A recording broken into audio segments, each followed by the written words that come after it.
मुझे बहुत खूबसूरत बात यहाँ याद आई।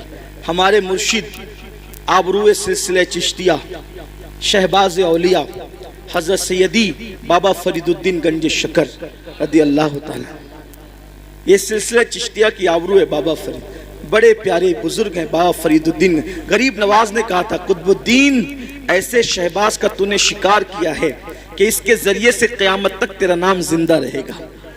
बाबा फरीद के पास एक औरत आई और आकर कहती, सरकार मेरी बेटी की शादी है, पैसों का इंतजाम नहीं, सरकार इंतजाम कर दे। अब वो अल्लाह वाले लोग, और बाबा फरीद जैसा अल्लाह वाला, बाबा फरीद जब पाकपटन में रहने गए थे शुरू में, तो एक दरख्त के नीचे कयाम था और जो कपड़ों की पोटलियां और जो सामान की गठरियां थी ना, वो रखने को जगह नहीं थी।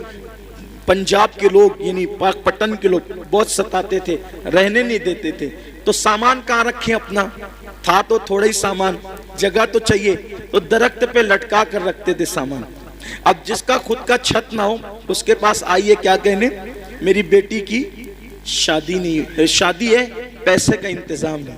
अब बाबा फरीद, ओ बाबा फरीद, फरीद मतलब फरीद, ये उनका नाम नहीं फरीद, उनका नाम है मसूद और उनका लक़ब है फरीद।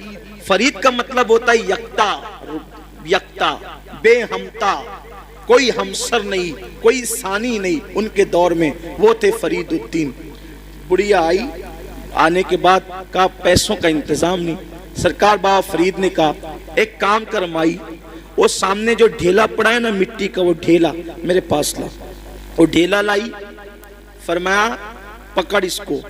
उसने ढेला पकड़ा। बाबा फरीद ने सूरह फातिहा पढ़ी 3 बार। कितनी बार? कौन सी सूरत?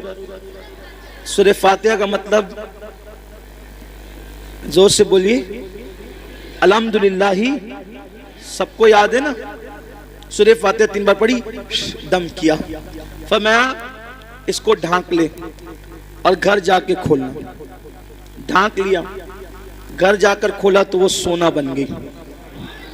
मिट्टी क्या बन गई? सोना बन गई। अब वो शादी भूल गई। इंसान तो लालची होता है। बाबा साहब ने कितना आसान तरीका बताया मिट्टी को सोना बनाने का। उसने शादी भूल गई, बोला यार एक ढेले पे अगर पढ़ना ही है सूरह फातिहा तो फिर एक ढेले पे क्या पढ़ना। वो ढेले ही जमा करती रही मिट्टी के, पूरा घर भर दिया ढेले से। और जब रात हुई तो फातिहा पे फातिहा, फातिहा पे फातिहा, फातिहा पे फातिहा पढ़ती रही, फूकती रही, पढ़ती। रात से सुबह हो गई, वो मिट्टी के मिट्टी रही। उसने कहा बाबा साहब ने तो मेरे सामने यही पढ़ा था, इसके सिवा कुछ नहीं पढ़ा था, अब सोना बना दिया। और मैं रात भर पढ़ी, गुस्से में सुबह आई, कहा सरकार क्या बात है ये? फरमाया माई क्या हुआ, तेरा मसला तो हल हो गया, नाराज क्यों है?